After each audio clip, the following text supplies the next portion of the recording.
I want to talk specifically about inflation in real estate because one of the things that's super important is as you realize that your buying power has a little bit less and less, ultimately you tend to start getting worried about whether or not your dollar can actually take you as far as it needs to take you, especially in New York real estate when prices are so much higher. First of all, what is inflation? A basic definition of inflation is the general increase of pricing and the fall of the purchasing value of money.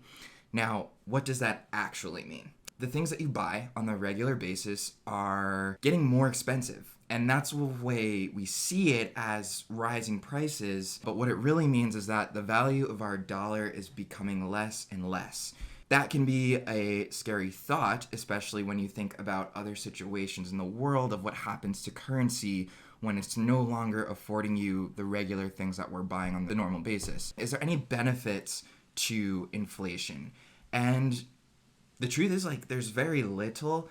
After kind of digging into this topic a little bit, I do realize that if you are on Social Security or, retired, the amount that you're getting in Social Security is actually based on what our inflation rate is. So they evaluate that every September for the next year. So they've already done it for next year for 2022. The only other thing that I saw is that if you have low interest rates, if you are working and you're still making the same amount, because when it comes to a raise that you might get at the end of the year, it's not always happening on the consistent level basis, and it can be a little bit of a positive factor there. Just to give you some numbers in terms of percentage points, right now currently as of October 21, the actual rate of inflation is about 6.2%. For about most of this year, starting in May, we were hovering around 5%, and then we just made this huge jump to 6.2%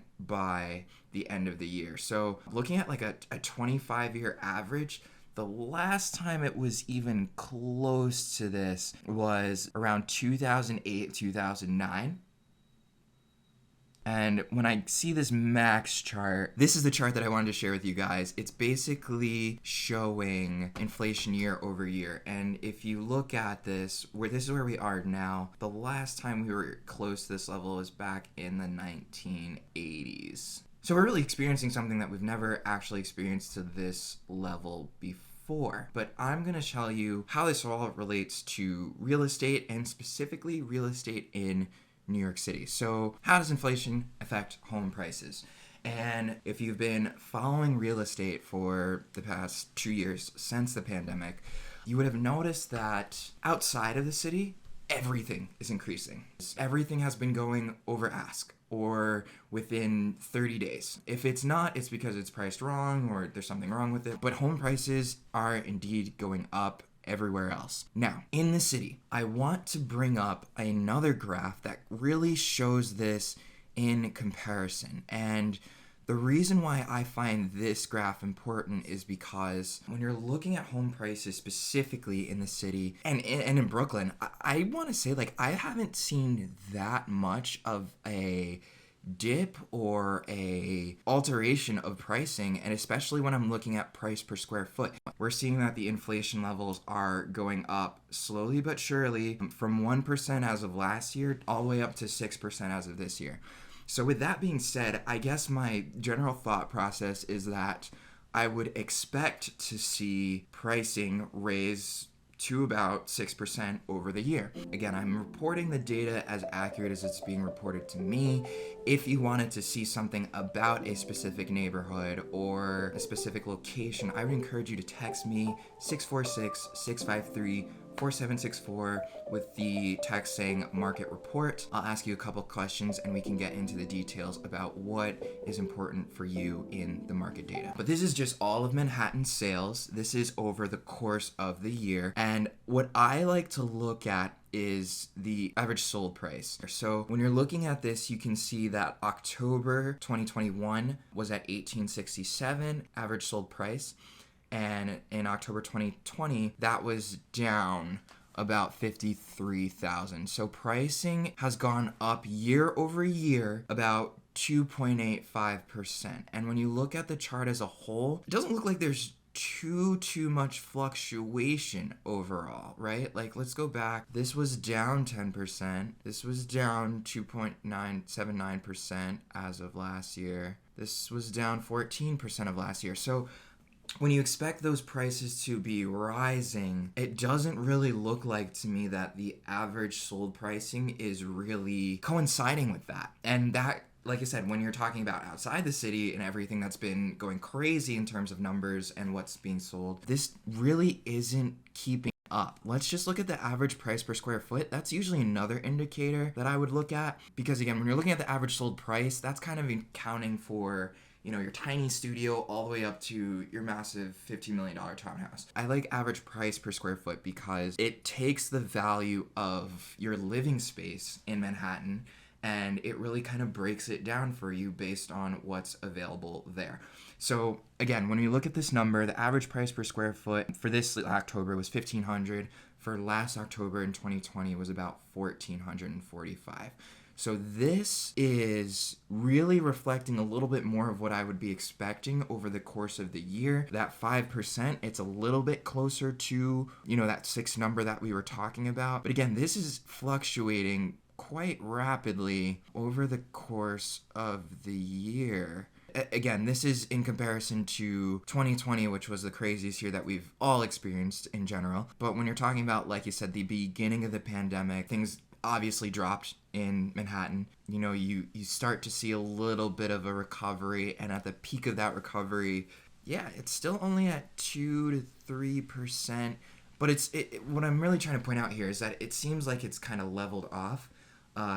If that is a trend, like you said, at some point it will start to continue upwards, as real estate usually does, or there are some things that could actually influence that to go down a little bit, which I will talk about soon. Before I get to that, I want to talk about Brooklyn for a quick second, because I live in Brooklyn and that is where a lot of my business ends up taking me. Looking at the average sold price, we are right now, where's my numbers? There we go.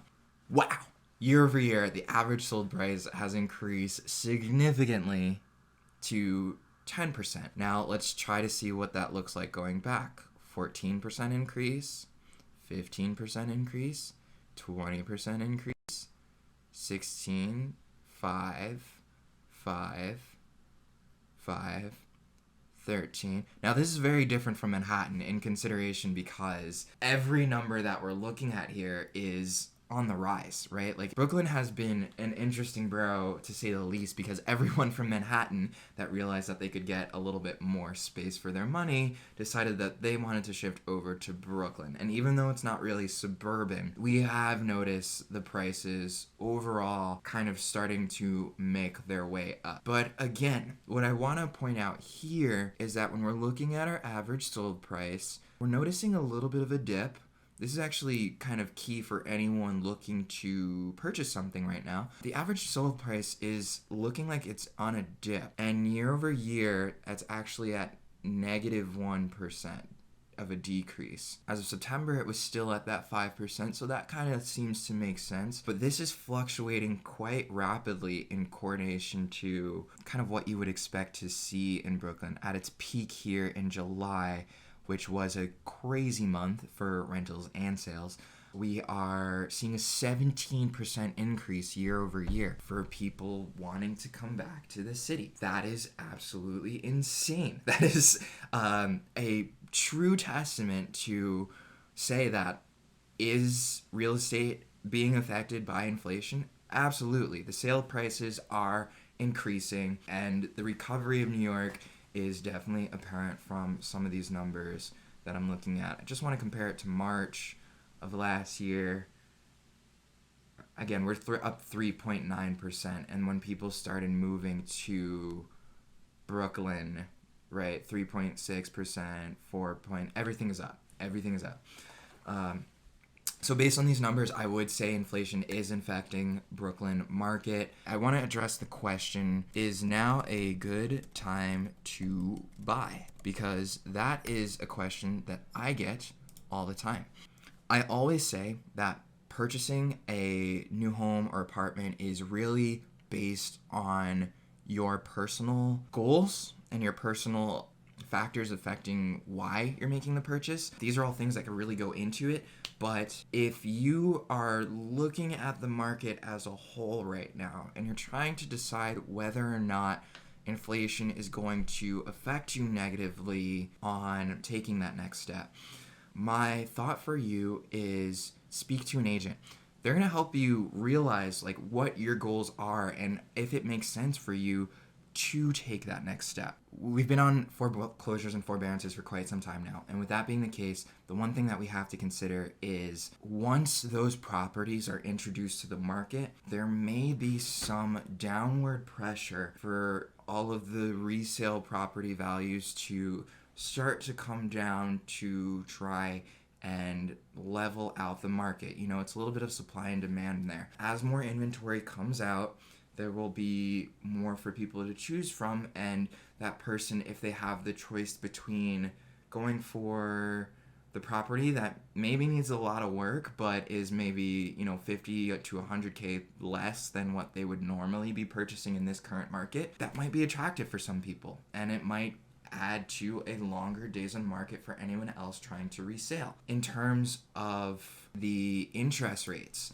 this is another thing that could affect pricing overall, because there's this general consensus that interest rates are going to slightly tick upwards. But what I do have the thought of is that if the interest rates do continue to tick upwards, that could actually have an adverse effect on pricing. As the interest rate starts to increase, you have less purchasing power, you are not able to get as much in a home loan or home mortgage, so that ultimately affects how much you can afford. If you can afford less, maybe you end up tending to wait or you don't want to make the move, and in turn, most prices will start to drop slowly and surely as interest rates keep increasing.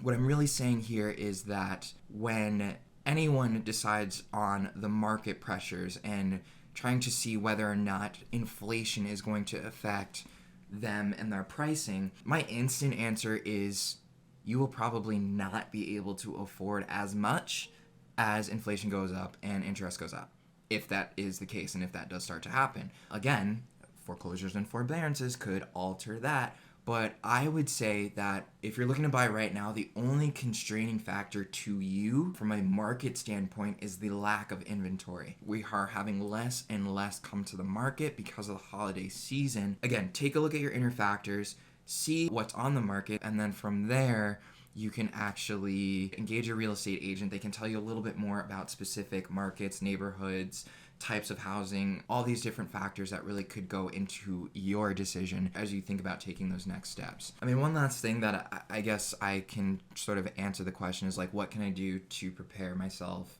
if I'm not ready to buy yet? Again, I think the goal is you want to speak to a financial planner. You want to keep a pulse on what's happening, not necessarily looking at the news sources, but reading about what's actually happening, keeping an eye on inflation and how that's actually ultimately affecting you. And I mean, that's really all I got. Like I said, speak to the professionals that are dealing with these things on the regular basis, and that is going to be the best way that you can help make a decision for yourself if now truly is a good time for you to buy. Thank you so much for watching. This is Easy NYC Real Estate, where I make New York City real estate easy for you.